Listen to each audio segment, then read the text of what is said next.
Naguère, Brecht, socialement engagé, dut précisément s'éloigner de la réalité sociale sur laquelle ses pièces avaient dévisé afin de donner à son attitude une expression artistique.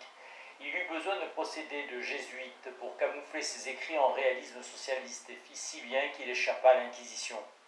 La musique communique l'expérience de tout art, de même que dans la musique et la société, son mouvement et ses contradictions n'apparaissent que de manière vague et s'expriment par elle, en ayant cependant besoin de l'identification.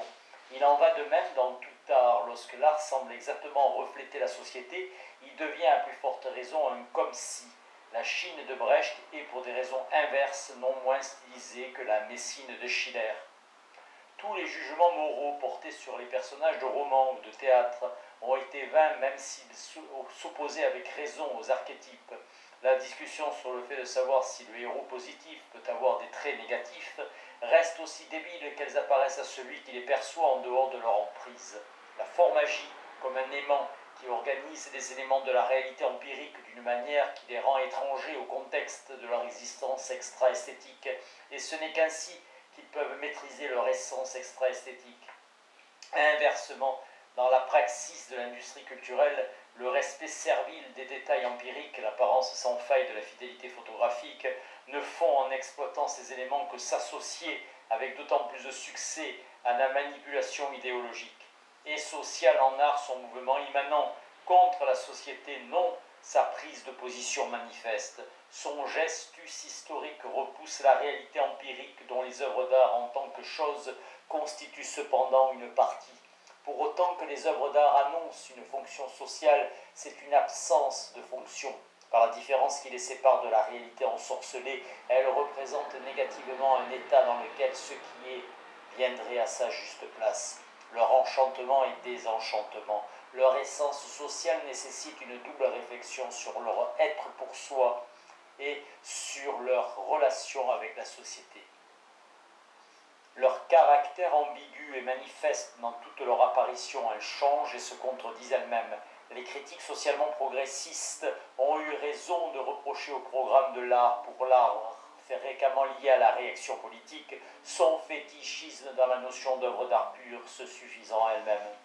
Il était si exact que les œuvres d'art, produits du travail social soumises à leur loi formelle, ou engendrant elles-mêmes une loi, se ferment à ce qu'elles sont elles-mêmes.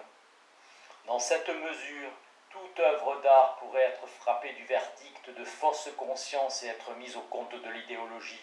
Les œuvres sont formelles indépendamment de ce qu'elles disent, et idéologiques en ce qu'elles posent a priori un élément spirituel, comme quelque chose indépendant des conditions de sa production matérielle et de supérieurement spécifié, en trompant aussi sur la faute séculaire de la division entre travail matériel et travail intellectuel. Ce qui, par cette faute, fut rehaussé et par elle avili, c'est pourquoi les œuvres ayant un contenu de vérité ne s'épuisent pas dans le concept d'art. Les théoriciens de l'art pour l'art, comme Valéry, ont attiré l'attention sur ce phénomène, mais les œuvres d'art ne sont pas plus quittes de leur fétichisme coupable que ne l'est n'importe quelle faute, car rien dans le monde universellement et socialement médiatisé ne se situe hors du contexte de culpabilité. Cependant, le contenu de vérité des œuvres d'art, qui est également leur vérité sociale, a pour condition leur caractère fétichiste. Le principe du pour autre chose, apparemment le contraire du fétichisme, est le principe de l'échange dans lequel se déguise la domination. Seul ce qui refuse de se plier à ce principe peut se porter garant de l'absence de domination. Seul l'inutile garantit l'étiolement de la valeur utilitaire. Les œuvres représentent les objets qui cessent d'être pervertis par l'échange de ce qui n'est plus gouverné par le profit et les faux besoins de l'humanité dégradée. Sous l'apparence totale, celle de leur être en soi est le masque de la vérité. Le mépris de Marx à l'égard du salaire minable que reçut Milton pour Le Paradis perdu, ouvrage qui ne se révélait pas sur le marché comme vraiment socialement utile, et comme dénonciation, la défense est la plus forte de l'art contre sa fonctionnalisation bourgeoise, qui se perpétue dans sa condamnation sociale non dialectique. Une société libérée se situerait au-delà de l'irrationalité de ses faux frais et par-delà la rationalité fin moyen de l'utilité. Cela se chiffre dans l'art et constitue son détonateur social. Si les fétiches magiques sont l'une des racines historiques de l'art, Il reste mêlé aux œuvres d'art un élément fétichiste qui se distingue du fétichisme des marchandises. Elles ne peuvent ni s'en débarrasser ni le nier. Même socialement, le moment emphatique de l'apparence dans les œuvres d'art est comme correctif l'organon de la vérité. Les œuvres d'art qui, comme si elles étaient l'absolu qu'elles ne peuvent être, n'insistent pas d'une manière aussi fétichiste sur leur cohérence, sont par avance sans valeur. Mais la survie de l'art devient précaire dès qu'il devient conscient de son fétichisme et comme depuis le milieu du XIXe siècle se cramponne à lui. Il ne peut dénoncer un aveuglement sans lequel il ne serait pas. Il tombe alors dans l'aporie. Ce qui va un peu au-delà de celle-ci n'est rien d'autre que la pénétration de son irrationalité dans la rationalité.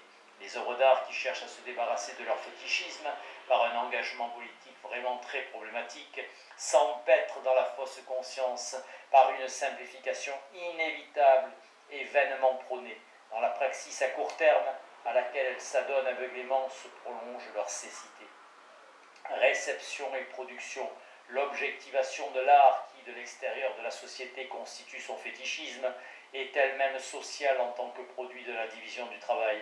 C'est pourquoi on ne doit pas essentiellement rechercher le rapport de l'art à la société dans la sphère de la réception. Ce rapport est antérieur à celle-ci et se situe dans la production.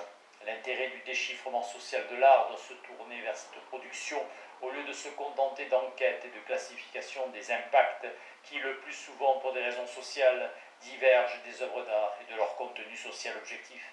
Depuis des temps immémoriaux, les réactions des hommes aux œuvres d'art sont médiatisées à l'extrême et ne se réfèrent pas immédiatement à la chose.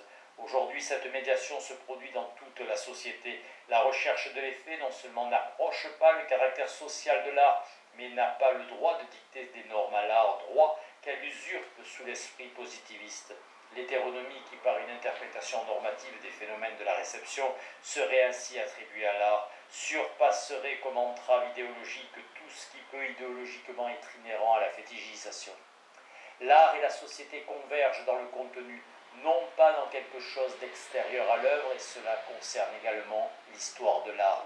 La collectivisation de l'individu se fait aux dépens de la force sociale productive. Dans l'histoire de l'art, l'histoire réelle réapparaît en vertu de la vie spécifique des forces productives, issues tout d'abord de celles-ci et qui s'en sont par la suite isolées. C'est là-dessus que se fonde l'art lorsqu'il évoque l'éphémère. Il le conserve et le rend présent en le modifiant. C'est l'explication sociale de son noyau temporel. En s'abstenant de la praxis, l'art devient le schéma d'une praxis sociale. Toute œuvre d'art authentique opère une révolution en soi. Cependant, tandis qu'en vertu de l'identité des forces et aussi des rapports, la société pénètre dans l'art pour y disparaître, l'art, inversement, même le plus avancé, possède en soi la tendance à sa socialisation et à son intégration sociale. Mais contrairement à ce que fait valoir un cliché d'un progressisme facile, cette intégration ne lui offre aucune chance de justice grâce à une confirmation rétrospective. Le plus souvent, la réception édulcore ce en quoi l'art était la négation déterminée de la société. Les œuvres ont habituellement un effet critique à l'ère de leur apparition. Plus tard, elles se neutralisent et les rapports modifiés n'en sont pas la dernière cause. La neutralisation est le prix social de l'autonomie esthétique. Mais lorsque les œuvres sont enterrées dans le panthéon des biens culturels, elles sont elles-mêmes mutilées en même temps que leur contenu de vérité. Dans le monde administré, la neutralisation est universelle. Autrefois, le surréalisme protesta contre la fétichisation de l'art comme sphère particulière, mais en tant qu'art, ce qu'il était pourtant, on le repoussa bien au-delà de la pure forme de protestation. Des peintres chez qui, comme chez Masson, la qualité de la peinture n'était pas déterminante, et établir une sorte d'équilibre entre le scandale et la réception sociale. Finalement, Salvatore Dali fut un peintre de la société, Society Mailer, à la puissance 2, le Laszlo ou le Van Dogen, d'une génération qui, dans le sentiment vague d'une situation de crise stabilisée pour des siècles, se flattait d'être sophistiqué, sophisticate, et ainsi fut établie la fausse survie du surréalisme. Les courants modernes dans lesquels les contenus faisant irruption sous forme de choc disloquèrent la loi formelle sont prédestinés à pactiser avec le monde qui s'intègre. Le contenu matériel non sublimé dès que la pointe en est émoussée. Il est vrai qu'à l'époque de la neutralisation totale, la fausse réconciliation se fraye également un passage dans le domaine de la peinture, radicalement abstraite. L'art abstrait se prête à la décoration murale du nouveau bien-être. Il n'est pas sûr que de cette manière la qualité immanente diminue. L'enthousiasme avec lequel les réactionnaires soulignent le danger témoigne contre celui-ci. En réalité, il serait idéaliste de ne localiser le rapport de l'art et de la société que dans les problèmes de structure de la société comme socialement médiatisés. Le caractère ambigu de l'art, autonomie et fait social, se manifeste toujours dans les dépendances et des conflits étroits entre les deux sphères. Fréquemment, le social et l'économique interviennent directement dans la production artistique. Ainsi, par exemple, de nos jours, les contrats à long terme entre les artistes et les marchands d'art, qui favorisent ce qui, dans le jargon professionnel, s'appelle la note spécifique, est impudemment la cote. Le fait que l'expressionnisme allemand se volatilisa si rapidement à son époque peut avoir des raisons artistiques dans le conflit entre l'idée de l'œuvre qu'il avait cependant pour but et l'idée spécifique du cri absolu. Les œuvres expressionnistes n'ont pas totalement réussi sans trahir. Un autre effet fut que ce genre vieillit politiquement lorsque son élan révolutionnaire ne se réalisa pas et quand l'Union soviétique commença à pourchasser l'art radical. Il ne faut cependant pas oublier que les auteurs du mouvement naguère mal compris, il ne le fut que 40 ans ou 50 ans plus tard, étaient contraints de vivre et, comme l'on dit aux États-Unis, de faire du commerce, to go commercial. On pourrait le démontrer chez la plupart des écrivains expressionnistes allemands qui survécurent à la Première Guerre mondiale. Le destin des expressionnistes nous fournit sociologiquement l'exemple du primat du concept bourgeois de profession sur le pur besoin de s'exprimer, qui, bien que naïvement et de façon trouble, les inspirait. Dans la société bourgeoise, les artistes, comme tous les producteurs intellectuels, sont contraints de continuer dès qu'ils signent en tant qu'artistes. Ce n'est pas sans amertume que des expressionnistes émérites se sont choisis des thèmes commerciaux prometteurs. Le manque de nécessité immanente à se produire, alors que la contrainte économique exige de le faire, se répercute sur le produit sous forme d'indifférence objective. Choix du sujet. Parmi les médiations de l'art et de la société, la médiation des sujets, le fait de traiter ouvertement ou de manière cachée des objets sociaux, est la plus superficielle et la plus fallacieuse. Le fait que la sculpture d'un mineur exprime socialement et a priori plus qu'une sculpture sans héros prolétarien n'est plus guère prêché que là où l'art des démocraties populaires, selon l'usage linguistique, est intégré à la réalité, à des fins de propagande et de pure efficacité, subsumé aux fins de cette réalité le plus souvent pour accroître la production. Le mineur idéalisé de Meunier s'insère par son réalisme dans cette idéologie bourgeoise qui s'arrangea avec le prolétariat encore visible à l'époque, en lui reconnaissant une belle humanité et une noble nature. Même le naturalisme non fardé va souvent de pair avec un plaisir anal refoulé, selon l'expression psychanalytique, ainsi qu'avec le caractère bourgeois déformé qui se nourrit aisément de la misère et de la dépravation qu'il stigmatise. Zola, comme les auteurs de Bleut et Boden a célébré la fécondité et employé des clichés antisémites. Au niveau du sujet, il est impossible de tracer une frontière entre l'agressivité et le conformisme de l'accusation.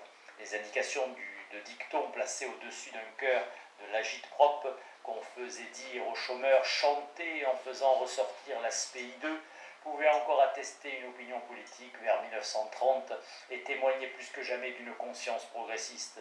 Mais il n'a jamais été sûr que l'attitude artistique hargneuse et grossière en soit la dénonciation dans la réalité, ni qu'elle s'identifie à elle. La dénonciation ne serait vraiment possible qu'à ce que néglige l'esthétique sociale qui croit au sujet, c'est-à-dire la structure formelle. Ce qui est décisif dans les œuvres d'art sur le plan social revient à la part de contenu qui s'exprime dans leur structure formelle. Kafka, chez qui le capitalisme du monopole n'apparaît que de loin, codifie plus fidèlement et puissamment dans le rebut du monde administré ce qui arrive aux hommes placés sous l'emprise totale de la société que ne le font les romans traitant de la corruption des trusts industriels. Chez Kafka, le fait que la forme soit le lieu du contenu social doit être concrétisé dans la langue. On a fréquemment insisté sur l'aspect kleistien de l'objectivité de celle-ci, et ses lecteurs contemporains se sont rendus compte de la contradiction existant entre cette langue et les événements éloignés d'une représentation aussi sobre à cause de leur caractère imaginaire. Mais ce contraste ne devient pas seulement productif dans le fait que par une description quasi réaliste, il place l'impossible dans une proximité menaçante. Pour un lecteur engagé, la critique trop artistique des traits réalistes de la forme kafkaïenne possède néanmoins un aspect social. Par nombre de ces traits, Kafka aboutit à un idéal d'ordre, supportable par une vie simple et une activité modeste au lieu où a été placé l'individu, ordre qui lui-même servait de couverture à la répression sociale. L'habitus linguistique de l'être ainsi et pas autrement est le moyen grâce auquel l'emprise sociale devient apparition. Kafka se garde sagement de le nommer, comme si le charme devait se rompre, charme dont l'omniprésence inéluctable définit l'espace de l'œuvre kafkaïenne et qui, en tant qu'a priori, ne peut devenir thématique. Sa langue est l'organon de cette configuration positiviste, du positivisme et du mythe qui, socialement, ne devient clair qu'aujourd'hui. La conscience réifiée qui présuppose et confirme l'inéluctabilité et l'immutabilité de l'existant et en tant qu'héritage du charme antique, la forme moderne du mythe du toujours semblable, le style de Kafka dans son archaïsme et mimésis de la réification.